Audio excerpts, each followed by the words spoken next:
गोकुळ दूध संघावर आमदार सतेज पाटील यांचं थेट वर्चस्व राहू नये यासाठी एकनाथ शिंदेंनी महत्त्वाची भूमिका बजावली आणि पाटलांना चितपट केलं। आता एकनाथ शिंदेंनी कोल्हापूर महानगरपालिकेत बाण सोडलाय। एक नाही दोन नाही तर तब्बल 15 माजी नगरसेवक शिंदेंच्या गळाला लागलेत, ज्यातून बंटी पाटलांचा गड उद्ध्वस्त होण्याची शक्यता आहे। नेमका विषय काय आहे हे पाहूयात अवघ्या 2 मिनिटात। मागील आठवड्यात झालेल्या गोकुळ दूध संघाच्या अध्यक्ष निवडीत देखील उपमुख्यमंत्री एकनाथ शिंदे यांची भूमिका महत्त्वाची राहिली। झालंही तसंच।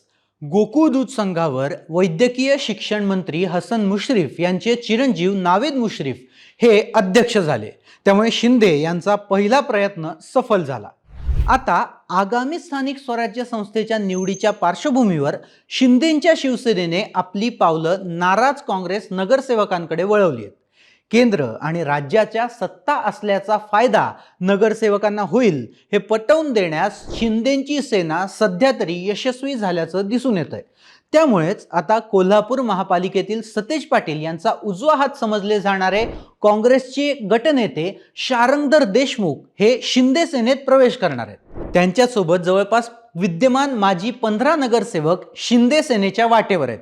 सतेज पाटील गटातील आणि हमखास निवडून येणारे खमके चेहरे देखील शिंदेंच्या शिवसेनेच्या वाटेवर आहेत।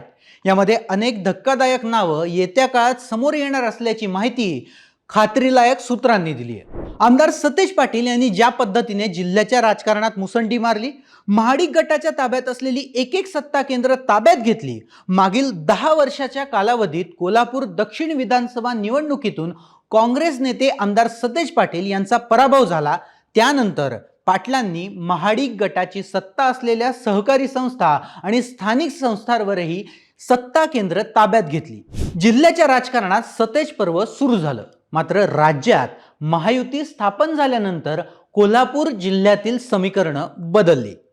ज्या पद्धतीने सतेज पाटलांनी सत्ता खेचून आणली, त्याच पद्धतीने मुंबईतून एकनाथ शिंदे यांनी आमदार सतेज पाटील यांच्या ताब्यातील सत्ता केंद्र आपल्या ताब्यात घेण्याचा चंग बांधलाय। आमदार पाटील यांच्या ताब्यात असलेली महापालिका गोकुळ दूध संस्था काबीज करण्यासाठी उपमुख्यमंत्री शिंदे यांनी बाण सोडलाय।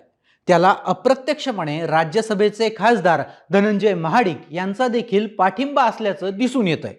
जर शिंदेंनी सोडलेला बाण योग्य ठिकाणी बसला तर सतेज पर्व संपुष्टात येऊ शकतं। शिंदेंचा गोकुळमधील पहिला डाव तर यशस्वी झालाय, पण आता शिंदेंचा दुसरा बाण योग्य ठिकाणी बसतो का आणि त्यामुळे महापालिकेची सत्ता मिळते का हे पाहणं महत्त्वाचं ठरणार आहे।